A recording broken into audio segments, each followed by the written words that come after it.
Welcome. This is Ask an Agent Anything. I am Corianne Wright. I am an agent and a wholesaler, and I am here with Renee Kish. Fishy, close. You can Oh, say quiche. Kishi. I like Kishi because it's like a kiss.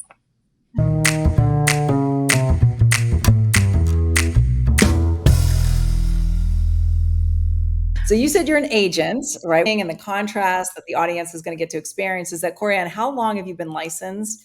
And do you practice retail or mostly wholesale? So I've been licensed for 3 years, but I started from the investment side. I've been in real estate for 5 years, mostly focused in the wholesaling, investing, cash world for sure. And you have quite the record. How many I've seen a years? lot. I've seen a lot. Don't let this face fool you. I've had a couple of years on me. So yes, I have been licensed for 18 years, primarily functioning in Los Angeles County, throughout Southern California, with investors. I started out when the market was an up market in 2005, 2006, and then boom, 2007. Most of us know what happened, even if we were not in real estate.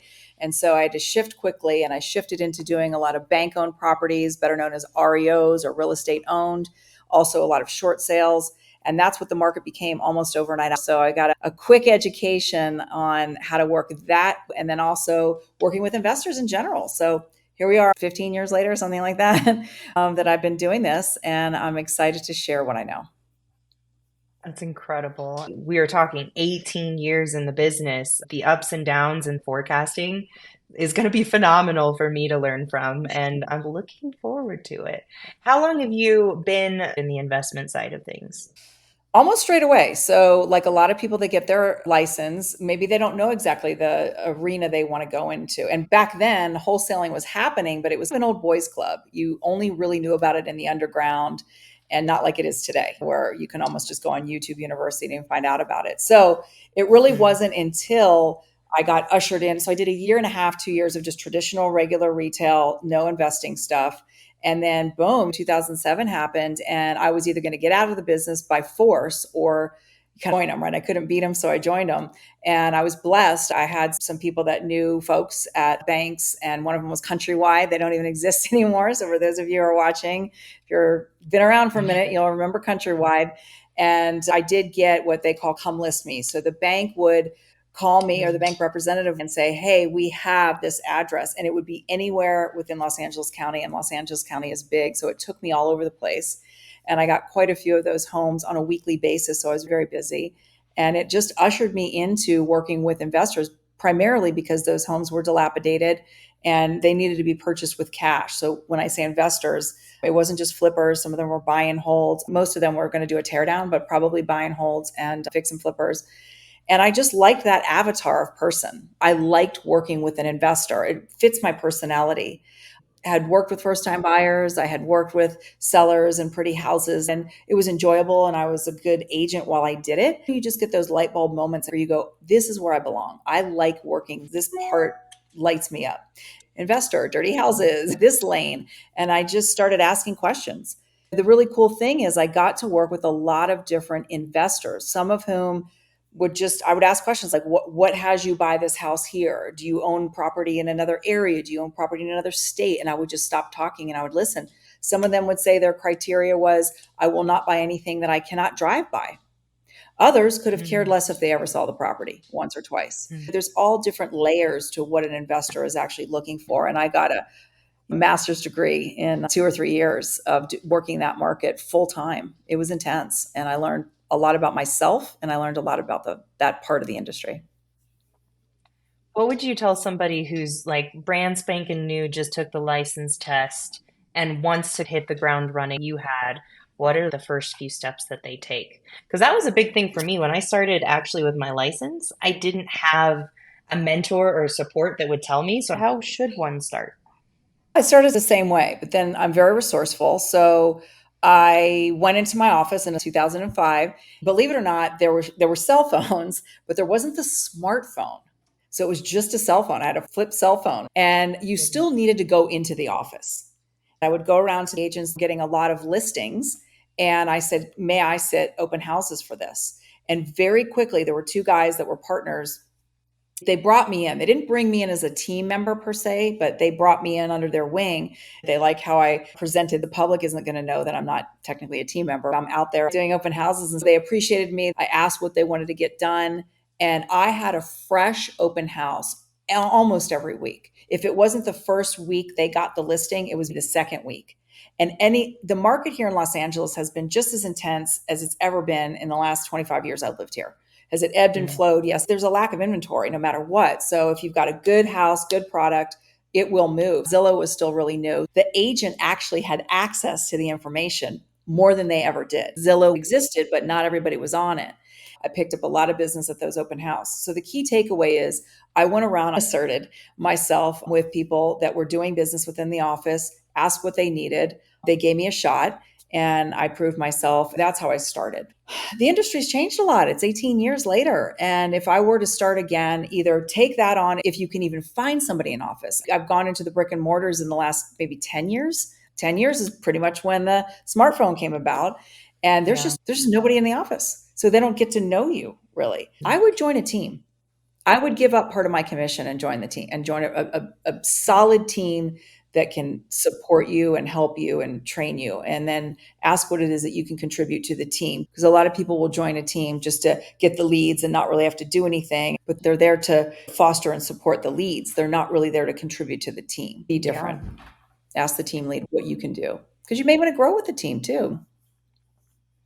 This is something they're going to hear from us over and over again. It doesn't matter what side of real estate you were coming from, wholesaler, real estate agent, investor, flipper, you were going to get there faster with other people. So I love that advice. And for me, it wasn't something I had ever really considered because I've always been the lone wolf in general. And at least I was coming from the wholesaling and investor side first. To support me, I had support in that arena. But I think joining a team, I would have had way more listings my first year.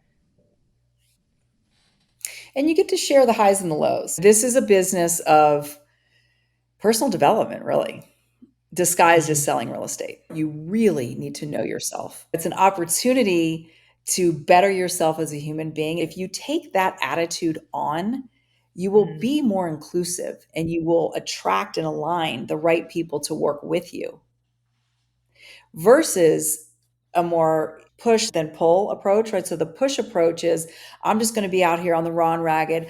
I'm going to hustle. I'm going to grind. That's really younger people's languaging. I don't like hustling and grinding. I would rather align to the Yeah. people that I want to do business with.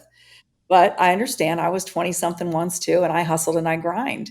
So if you're putting the work, I get it because you have to work hard. How about we do this together, get further faster?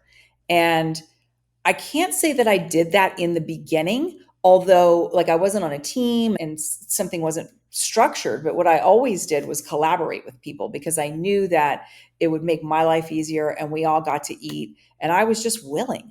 I was willing to take half of something or 30% of something, whatever the communication is.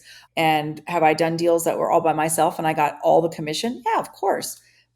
I think the thing is, if you're going to do that, take a step back and don't look at it as I'm giving some of my commission away or I'm giving somebody money and what's in it for me. It's like, how can you contribute and what are you going to learn? That's the dance. And at Mhm. some point, there's a tipping point where you end up leaving that team and you start your own. And then other people you get to foster and grow their leadership. And so they're giving you half of their commission. So if you have that stuck in your brain somewhere, but you're not willing to call in on yourself about it, consider what I said because you will get faster. You may just have to take a couple of steps back and mind yourself. Where are you with that? Because there's many agents that spend their entire career basically by themselves and they're exhausted. I was saying that we're going to be bringing this up a lot because when agents are collaborating with investors, they're setting themselves up with a foundation for something beyond the hustle. Because we all know agents as that idea of the hustle, we're out there, we have to work and run our own business. I don't want to do that forever. There's ways of partnering with investors to start creating the foundation to have real estate pay you so you can go enjoy your life in the end. Yeah, that's well said. That's what we're all after is freedom. Historically, people just want their freedom. And the age old question is how to do that. And someone like myself, someone like yourself, we're straddling both sides. We are unique. There aren't a lot of us out there, or at least I haven't seen them. They're not making themselves known. And even another layer of it is that there's not as many women. So we're unique in that not only are we licensed, we're also seasoned. And we have an affinity for working with the investor. We're not just out here investing ourselves. So we're looking to create that partnership. I can honestly say that most of the investors I've ever worked with, they have no allegiance. They might like me, they might want to do business with me, and the relationship actually begins and ends with the deal.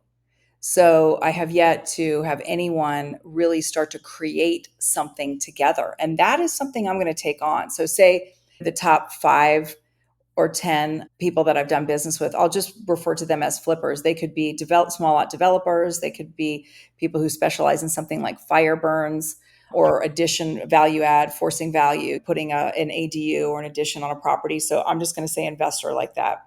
But Hmm. I'm going to go to them and I'm going to say, hey, what is your goal for the year? What kind of properties are you looking for? And I'm going to hold their feet to the fire on an interview because it's very easy to just fall back on send me anything. I'll take a look at everything. But how about agents? We do this. What if we go to our investors and be proactive instead of passive and just saying, oh, guess what, investor? I came across this fixer or another agent sent me this fixer. What do you think? And getting in front of these people to create business, to be memorable, and to create that partnership, which is so lacking. It's almost non existent. They can Hmm. still maybe not have an allegiance to me because they are looking at other opportunities, and that's okay. But I always preach do different and be different. I still, 18 years later, when I prospect other agents, I'm hearing them from a passive capacity. They're still waiting for opportunity to come in their direction rather than getting creative and presenting the opportunity. I'm putting that out there to the agent community in terms of this ask the agent anything, right? I want to put that out there as a challenge. And you and I could even do that, put a challenge out there. And you have Hmm. one investor. I challenge you to go to that person, pick up the phone, have a coffee with them. If you can get some FaceTime, it's even better. Get in front of them and say, this is what I'm up to. These are my business goals, and I want to bring you into this world. What are your business goals, and how can we hit them together? As somebody who approaches a lot of investors as an agent, I can tell you will have success with that method. Most of them are going to be very open to it because they have a different cycle than we do as agents in terms of what's on or off market. They have to function a few months ahead while fixing up a property before they would relist it. And I'm talking about a fix and flip investor. Their timeline is different than a buy and hold timeline. And what a better way to create a pipeline throughout the year than knowing what your buyer's timelines are. A family buyer who's going to buy once every 7 years, but a buyer who's buying multiples every year. And I can only think of most agents of you should have a small drool mark when you think of how having an investor in your back pocket because it's nonstop what they're working towards. Corianne, that is brilliant, right? It's passive income to a degree. We still have to be active with it. It's not by definition passive income like you might think of affiliate marketing. We're taught by our brokers, hey, make relationships with your clients and past clients because their friends and family will do business with you. And I don't know how many transactions will really ever come from that one person over time. Maybe 5, maybe that's you sold that person something, perhaps they bought something, they sold something, then maybe they bought a second home in the same area or you got a referral from it. And then if they had children and now you've been in real estate long enough where the kids are in their 20s or maybe 30s, that's a run, right? But the Yeah. kids are in their 20s or 30s. So I'm not wrong, I just guessed that. So the average person is only going to own 1, maybe 2 pieces of real estate on the retail side. So what I hear you saying is to the fellow agents, for whomever are your investors, they can be a more consistent and ongoing undertone of business for you and consistently be paying you more than maybe 5 times over time. You might be doing 5 deals a month from one person. Corey, as long as I've been an agent, I've been at several different brokerages around. Some of the big box ones people would know, a couple of small boutique ones in Los Angeles County. Not one of them had a conversation about any kind of exit strategy or working with investors. And I'm going to spill the tea here. I'm of the opinion the reason they don't have that conversation is because they don't want to have that conversation. They don't want their agents retiring out quickly, especially the good ones. And most managers or owners of particular brokerages either know enough and are not willing to share it, or they don't know enough themselves. And I'm not throwing anybody's career under the bus, but a lot of times they're just recruiters. They're recruiting talent in a very traditional capacity, Mm. but they're not somebody who's interested in investing or really understands the detailing or minutia of what investing could be. Seller financing, seller carrybacks, fire burn stuff, small lot development, all of these things are their own lanes. You really need to go talk to people who are in those lanes to understand. And most of them may or may not have their actual license, but they are definitely not operating as real estate agents.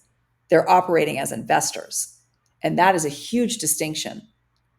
I used to be in a coaching program that's pretty well known in the residential real estate world. And the leader of that, the owner of that would say from the stage, you really want to have create a business that will last through through your career, whether you end up retiring and selling it or you have a team and you make residual income from it. That's a business. Because if you don't, when you die, then everybody's going to run in the office and go, oh, let me grab their leads. If you don't set yourself up with a business and relationships within that business to be ongoing, you're just going to be doing deals. And a lot of us as agents out here are just doing deals. That's where you start. That's not necessarily where you should finish. A So, as you huge, said, Corianne, you're bringing that in. Yeah. a huge part of my business is texting and reaching out to agents. I recently uploaded, I think, about 1,400 in Tampa. It's not the market I'm licensed in, but it is a market that I purchase in. And so I was reaching out to agents to let them know who I am. And my hit rate of people that have left this business was so high. But I was shocked by the amount of people who had some kind of reason why they weren't in real estate. And I think that speaks to what you're saying in terms of next deal hustle. Like, you have to have a life, things happen. Like, you have to have the ability to take care of those things when those happen. And if you're consistently on the highest level of cortisol hustle, then it makes it really hard. And that's why I Yeah. think I got so many texts that just said, I'm not in real estate right now, but I'll let you know if I come back. Boy, that is incredible because you and I do a very similar prospecting. I do prospect agents here in the Southern California area. So they're either not willing to fess up, and so they're just not replying to the text message. Or I've had a couple people say they're retiring. That's very different than what I'm hearing you say. One of the things I've said about real estate is it's too easy to get in and it's too easy to get out. If you just look at the Department of Real Estate to get your license for what we are responsible for, you can Mm. get your license now. It took me, I think, a couple of months by the time I studied it, and I actually had to physically go take the test. It wasn't online. I had to wait for my results to come in the mail. It makes it sound like a horse and buggy era, but this is how far we've come in a really short amount of time. So it's shorter to take the test and get your results and license. I got my license, and there was 2,000 people in the Los Angeles Convention Center at 8 o'clock in the morning, and there was another session at noon. Now, not everybody was going to be a real estate agent. Some of them were property managers or just wanted to get their license to have access to the information. But 2,000 people in 2005, that was a hot market right then. You look to the left and you look to the right, those people are probably gone. And I say it's too easy to get in, it's too easy to get out. And it's really challenging to stay in the middle. So I think they just hear real estate as an exit strategy for their financial freedom. They go, geez, my friend did it. They got $20,000 in 30 days. I want to do that too. You can get away with that a little bit with your friends and family who have some expectation. But once you're out here working with the general public, or God forbid the market shifts and you don't have systems and operating principles in place, it's a world of hurt. And I think that's what we're seeing right now because we came off of a 12-year run. It was an up market where you just had to put a sign in the yard and you were going to get paid. There wasn't a lot of skill in that. I know that sounds hard to a lot of people, but I care about my fellow agent and I'm in this for the long haul. And I want people to do right by the business. We're not taught how to actually run a business. We're just a player in the business. We're not running a business within the game.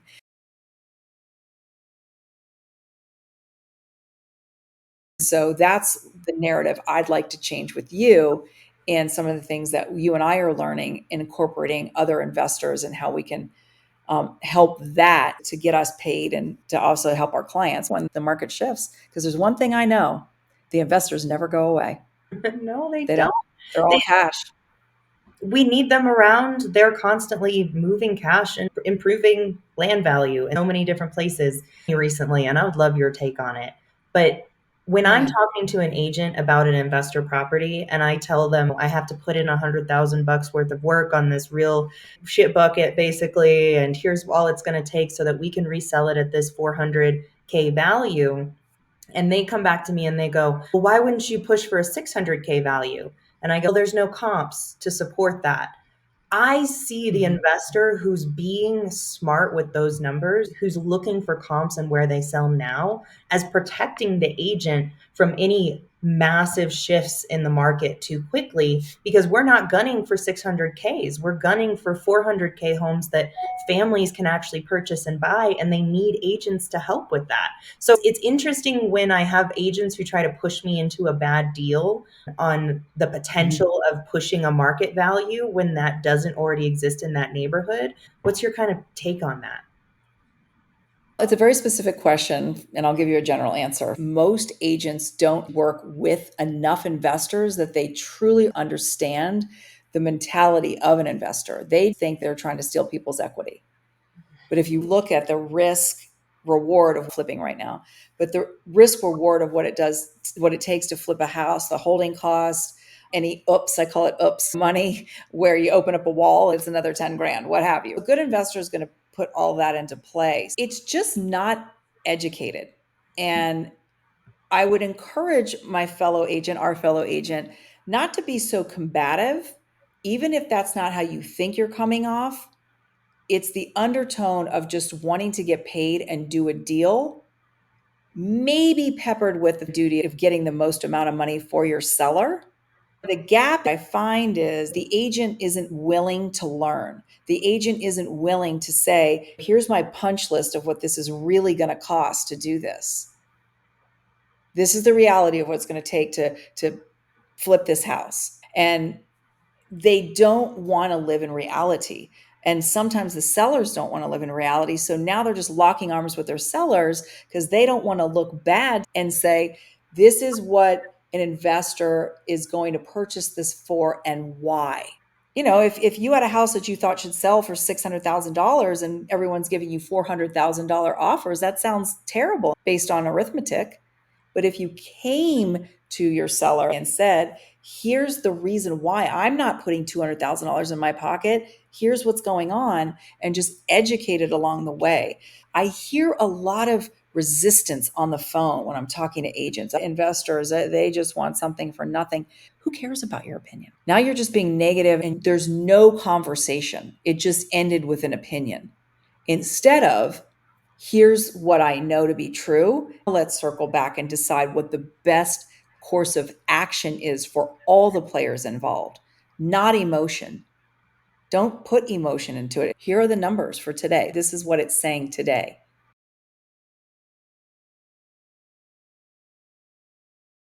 And that's where I think there's a resistance. I think the investors are always operating from data and numbers. And a lot of times the agents are operating from a gray area. They're operating from hope. If we put an ADU on here or you put an addition on there, that all costs time and money. Investors are saying, this is how much it's going to cost. So that I believe is where the linchpin is with our conversations. We, you and I should have more in depth look at what that really is from our industries. And I think that's the oil and water that's going on out here. That's the bridge I personally want to be because I understand the data. I can talk to the people that are actually making these flips happen so that I understand all of that. And also, I speak emotional. Like, I understand what a seller is going through. I understand what an agent is going through trying to help a seller. There's so many aspects to both sides of it. It is about really letting those things blend to the best of abilities to get that seller as close to their goal as quickly as possible without the push and pull. Like, I hear you that you've gotten 5 to 10 low cash offers. I also hear that you gave the seller another understanding of what number they might receive. That gap is facilitated between the investor and the agent coming to the seller with the right information. If somebody would just understand that in their next listing, it would really change our industries. I love that you said talking more. And how I heard you say that was like talking more to educate, right? So the bigger picture of talking more, it's actually talking less when you're talking to the person that you're talking. It's asking poignant questions. And one of the things that have absolutely changed my communication as a person in all of the areas of my life is applying emotional intelligence. So it's a learned way of communicating. How are you actually communicating with people? Are you speaking to listen? And that's something that we aren't taught. Most people are not taught that. That is something else that I notice in the agent community, is that they're so busy trying to convince me of something that they're actually talking at me. And you alluded to that. You said agents are trying to justify and reason the price, and instead get curious. One of my values is curiously engaged. I am curiously engaged in why somebody is saying something. And when you come from a place of being curiously engaged, you will ask more questions and you will lean in and you will want to hear the answers, because people will reveal themselves within the answers. And then you just follow that trail and ask for permission to say, I have something to offer. Are you open to looking at the data? Asking permission to communicate with people is so key. I talk to probably 50 or more agents a day, 5 days a week in prospecting. And very few people are speaking to me like they want to listen to me. They're speaking to me like they're demanding something. So I think the crux of real estate is to be a better listener. And then you'll have an opening to where we can talk about some of these things that are important, instead of it just being so stiff armed about lowball offers or stealing equity. Yeah. The listening thing, I think it changes lives. It changes your business for sure, but if you can learn to have some curiosity, which for me is the only thing that will shut me up. Like is if I'm not curious about it, but having curiosity even on why something might be going on in my personal life, it's made my communication better. Asking Yeah. permission to be on the phone and taking the time to listen to their responses in regards to however they feel about whatever trigger word in real estate it is that day. Man, change some businesses, change some lives. That's it. And so within, so without, right? You can't hide, you can run, and you'll do business and you'll make money. And it goes back to, who are you being while you're doing it? And if you want longevity in any business, it's a marathon. So what is it that's going to support you? What is it that's going to fill your cup, and thus fill people around you? And so that's one of the reasons why you and I started this, is so we could start a conversation. There's no make wrong. There's no anybody has to do anything a different way. It's just a consideration. Can we really lean into the conversation of, how can this be different, and bridging the gap, especially between agents and investors, because that's what you and I are doing on the day to day. But guarantee you there's going to be some armchair psychology in these conversations, especially if we see something coming through the chat. You can always answer that. Absolutely. We're having hour long conversations every week. And it always gets into that kind of philosophy. I'm happy to pull back the curtain and let other people into this conversation, because I've grown and learned from you. So I'm really excited for Ask an Agent Anything and the kinds of people that we can bring together so that their businesses can explode and they can find friendships like we have in each other. Oh, I love you so much. I am so blessed that you walked into my life, because I'm a different person. I went to work and had some personal things happen in the last couple of years. I went through divorce. That'll really set you straight if you choose. There's two roads you can go: the blame, or the look at how your part was in it. And I went and I looked at my part in it. And as much as that was challenging and difficult, I really learned a lot about myself. And I can see where I'm able to make a change. We're just all walking each other home, right? I made a change, and it changed my business. And it's no small feat. So if you take yourself on, I see where openings and the curiosities and the alignments come in all equities of your life by actually doing that work. But I really trust that this audience will be engaged. They'll reach out to us. They'll want to bridge that gap. And ultimately, we'll be able to serve people and educate them along the way. Yes, because if you are a investor, you're going to take a lot away from understanding the agent mind and psychology. If you are an agent, you're going to take away a lot from Renee. How to engage and speak with investors is only going to open an entire portal in your business to making more money. Let's add some value. You and me, Renee. I'm so excited for this. It's happening right now. This is the first of many. We're throwing our hat over the fence. And so we welcome any topics that you'd like to talk about or hear about. I'm willing to pull the curtain back on myself. I'm willing to pull the curtain back on my work equity and talk to you about that specifically and what works and what doesn't work. And it's not just the pretty social media presentation of what's going on here. I'm sure that we're going to walk several roads where there might be some tears or some just quiet moments where this business will test you. This Yeah. business will test you. I jokingly say it's the most faith-based, non-denominational business you will ever be in. And if you enjoy the process, it'll do right by you. I love that. I was always that kid where everybody assumed I was going to marry a pastor. And that came from just how much of a host I liked to be. And I've felt so aligned in real estate, not even understanding why, because originally I'm an artist. And I do think it comes from that sort of host. No matter who your client is, you're hosting them into a new chapter of their life or a new deal that's going to expand their business if you're talking from the investor side. And there's something really beautiful about that. Thank you. So it tapped into that. And I'll give you a little something that came to me while you were talking. I did not get into real estate necessarily because, oh, you can make money. From that component, I knew that it was a pretty 50-50 between men and women, right? So there wasn't a lot of sexism, even though it exists in the investor side of things, it can. It's an old boys club over there. It's starting to shift, but I knew that there was at least open opportunity. And so if you're producing and you're winning, you're going to attract that. I really got into real estate because I love psychology and I love people. And I was really clear when I got my license. I was debating if I was going to go back and get my PhD in psychology, which in the state of California is one of the more challenging states to get it in. It's already a challenging degree, but this is one of the top, like one or two that's incredibly challenging, expensive, and time consuming. But I got really clear on my no. So when I said no to going in that educational direction, I went back into sales. And it really scratches the itch of being a psychologist without having the degree. So I think that's a lot of the longevity is what's kept me in this business because every deal is different. People are just wild out here. They might be the calmest people that you see before you're in the deal, and then you're in the deal and you're talking about people's money and it's pinging on all their commitment issues and mom and dad are flying in. You have all this marriage and family counseling going on without being a marriage and family counselor, really.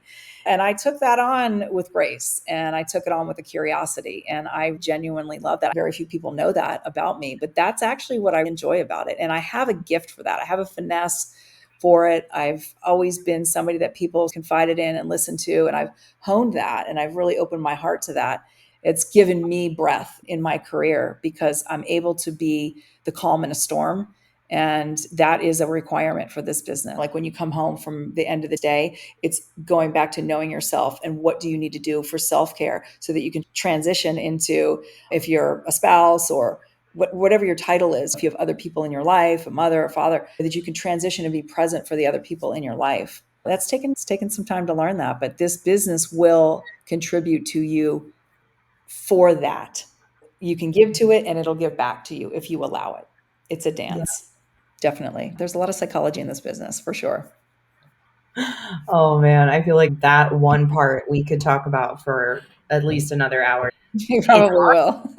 yeah, no joke. But it is hard in this business not to take it with you everywhere. And so having that ability to shake it off and not make everybody else live through all of my deal roller coasters is something I had to learn. I fell on my face a few times and then learned that maybe not everybody needed to be on that with me. And that's the beautiful thing, right? Get a little older, get a little wiser.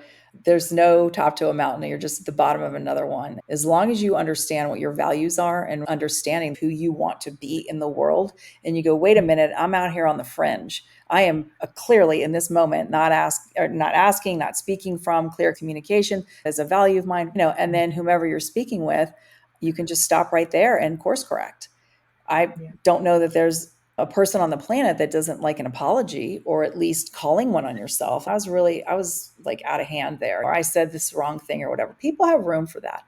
If you don't actually address yourself and you just be snarky all over the place, that doesn't lead for good public image. And the sad thing is that people won't really say that to your face because we're all too polite and you'll just go about your way, whatever you're doing until somebody says something to you. So that's why I encourage people to really take themselves on because how you're leaving people is that lasting impression, no matter whether it's your spouse, your kids, or a client. Yeah. Who are you going to be and how are you going to operate in the world? That's what people remember. It's how you make them feel. And this has everything to do with real estate because real estate is a relationship based business. We just happen to be selling homes. So, how are you going to be while you're doing that is everything. And Yeah. that's the distinguishing factor. We all have the same forms, no matter what state you're in. I'm in California. They call them the CAR forms, California Association of Realtors, CAR. Why do they want to do business with me over you or you over me? Mm, It's how you align and resonate with people. And I believe that comes from within. All you can do is be authentic, and then people will resonate with it or not. And sometimes they don't. Otherwise, you do all the deals, right? So you'd be okay with that and then move down the road, and the right aligned person is there for you. And absolutely. that's how I roll with my life. Yeah. That's how I roll with my dials on the phone. I'm like, oh, not for me. Okay. And then just move on to It one. still happens. I like having this conversation. It's reminding me of the emotional side of real estate, along with some data and understanding who you're speaking with, i.e., the investor, is really going to make for such a beautiful marriage of who do you want to do business with? Because it's not every investor that's out there. Mm, Is there a profile? Is there a type? What are you looking for? Decide who do mm, you want to be in mm. life, and then decide what are your values? What are your standards? What are your boundaries? Know thyself. And while you're doing that, now you're out in the world having conversations. So you're honing it. We've been having a lot of conversations about woke and attunement and alignment. And it's like fine tuning a radio. So if I want to listen to a specific kind of music, I'm going to go to that station. But I already know that's what's going to be delivered. So have that faith that if you want to work with this type of person, in this type of price point, you can get that granular and then you start putting that out there and that's what you're going to be looking for. So this isn't necessarily new news to people. I just think that it's so important that you probably can't hear it enough because when the student is ready, the teacher will show up. If it's you and I having a conversation and someone's on our YouTube page and then they get it and they get that aha moment, then let that be their moment to change and move forward. Better But themselves and better the industry for sure. absolutely. I love this metaphor, almost like a child approaching that dial, maybe putting myself as that child and not knowing what you want to listen to and just spinning that dial. You'll never, ever hear a complete song. You're just you're going all over Right. the place. And I much rather, even if I like five different songs, I like to paint, I like to be a listing agent, I like the investment side, I've flipped a property, I like all of those things. But to be able to enter, I wish I had turned on one song first before I did all of these things at once because I came at the dial like doing it, just every different direction, trying to figure out what fit for me. And if I had just chosen one to start, I would have gotten there faster. I can see people out there doing that same game, and I'm like, pick one. Even if it's buying, if it's helping people buy houses, be the best at that, bring your best character to that because then you'll be able to get more and more buyers until the moment where you're like, well, what do investment buyers sing? And I think that's what I love about real estate. It's a choose your own adventure, but what you have to do is choose. The only thing I would add to that is if you're just starting out and you really have no clue, what Corianne said was very on point. And if you, I don't know what I want to go to the smorgasbord and I want to try all of it, then you give yourself permission to do that. You may or may not know that you want to work with investors or first time buyers or luxury market or condos, whatever the case may be, and try it and perhaps give yourself a bit of a time frame because to Corianne's point is you don't want to just be doing year one again. I'm all over the place and you wake up and it's 15, 18 years later and I don't really have any legs to stand on because I didn't create a foundation. Mm. So I'm giving you permission that if you need to discover what it is that you are interested in within the umbrella of real estate, then try it. I've worked with first time buyers. I've worked with a lot of different price points, a traditional retail buyer, but I don't have a lot of patience for it all the time. It's not fair to the client. Now, it depends if they're ready to go, but the ones that really need a lot of hand holding and they're uncertain and you can just go, oh my gosh, this is going to take 6 months. I'm actually not the right person for that. I'm not so commission driven that I would actually take that client on. I've actually given them to as a referral to another agent, knowing other people or assessing who they are for you. I'll use you as an example. Corianne just loves working with buyers, loves giving over the keys to a sweet little first time couple. And this is where all the memories are going to be made. They're probably going to make babies in that house. You're there dangling the keys. Some people in their career just live for that. If that's that agent, give it as a referral, because the person's going to be able to put their finger on it, but they're not going to feel like you really care. So that was a long way of saying experience and experiment. When you get those calls, you get those intuitive hits that just say, maybe not so much that. Wait, I don't want to lose the commission on anything. Do right by those people and give it away as a referral. It'll come back to you in spades, and it'll free up your time for the channel that you want to listen for. If you don't want to work with first-time buyers and you want to work with investors and dirty, stinky properties, then give it up to the person that wants to work with the true buyer's agent. Get yourself a little 20, 30% referral fee, and then go over here and go make more relationships. That's how it works. That's how the universe works. You're giving mixed signals if you're all over the place. So that's what you're really saying is be clear. Go back to your values. Mine is clear, concise communication. I work with investors. I'm sending out a message. I work with investors. I'm over here to help you. I speak your language. And really, this business is going to teach you so much about yourself, and mindset and personality is the crux to these conversations moving forward, because wherever you go, there you are. It's just you. So who are you going to be in these scenarios, and really figuring out what is going to work for you, what is going to fill you, what's going to supply you, then be open to what is the universe going to bring you as presents because you asked and you were clear. Otherwise, you will struggle in life, and it's not meant to be a struggle. There's contrast, but it's not meant to be an ongoing struggle. And it's a lot more fun when you're not in so much contrast. I won't call it negativity, but not so much contrast. Yeah. Well, it's so much more Good fun stuff, when you're Brian. looking out for the universe, is when you're looking out for why it's for you instead of why it's against you. And I think that's the perfect place to end today, is just a reminder to people that you got to build the flag to let it fly. I'm starting to experiment first and then deciding what one you want to fly. We're going to be here to support you no matter what it is. Yes, this is going to be an ongoing conversation. We look forward to seeing how everybody develops, what the needs and wants are, and sharing what works for us, and just being able to help our fellow human being, help the industry, and help people who are looking for our help. It's important. We matter in this industry. And so do right. And I swear that the industry will reward you. Definitely.